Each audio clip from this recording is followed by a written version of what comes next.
seems that whatever we bring with us from our old lives into a new one is likely to create problems. It's like carrying old luggage. It just weights us down. Abraham's father keeps him from fully obeying God.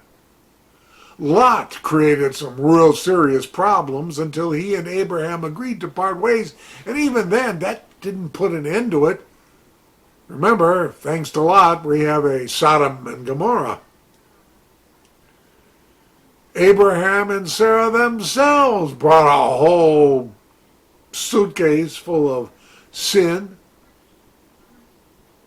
and the sinful agreement that they made with each other, as recorded in Genesis chapter 20, verse 13, which got them into trouble not once, but twice. The text is, "And when God had me wander from my father's household, I said to her, 'This is how you can show your love to me. Everywhere we go, say of me, he is my brother.'" Why did Abraham and Sarah foster this lie? Two reasons. One, fear. She was an attractive woman. Even though she was up in years, she was a looker. And they were afraid that journeying among these strange lands with these strange peoples and their worshiping of false gods and idols, that somebody might take a shining to her and do something bad.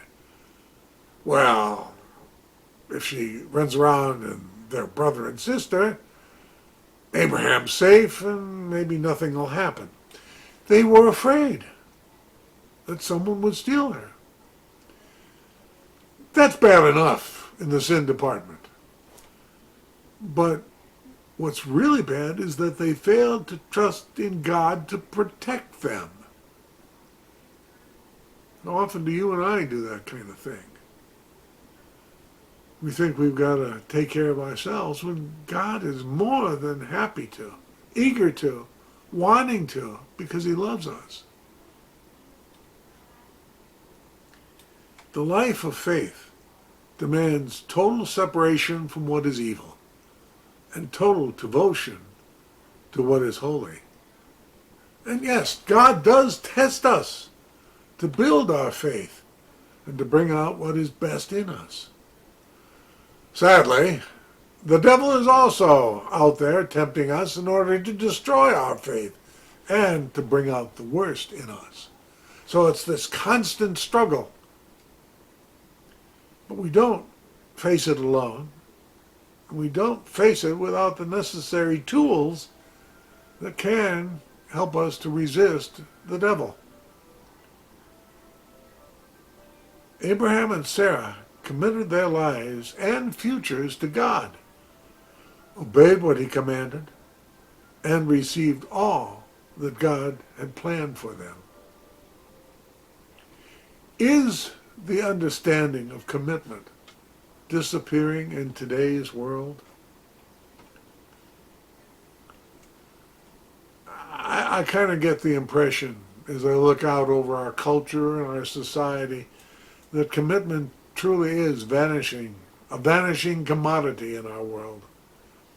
People don't want to be committed to their jobs, to their marriage vows, to their responsibility to their children, or to one another. Many believers will not commit themselves to ministering in one church, but move from church to church when pastors and music or programs and worship practices change and they're not what they like. God brings us out of ourselves so that he might bring us in to him. From Deuteronomy chapter 6, verse 23, we hear, "But he brought us out from there to bring us in and give us the land he promised an oath to our forefathers." The life of faith must never stand still, because if our faith is moving forward, our faith is growing. Standing still means we're dying. Why did God keep Abraham on the move? Well, if you're moving and going to new places, encountering new things, you're going to meet new challenges. And if such is the case, then Abraham and Sarah are forced to trust God to see them through. Does that apply to us? That we also need to keep moving forward in our service to the Lord? Comfortable Christianity is opposite from the life of faith.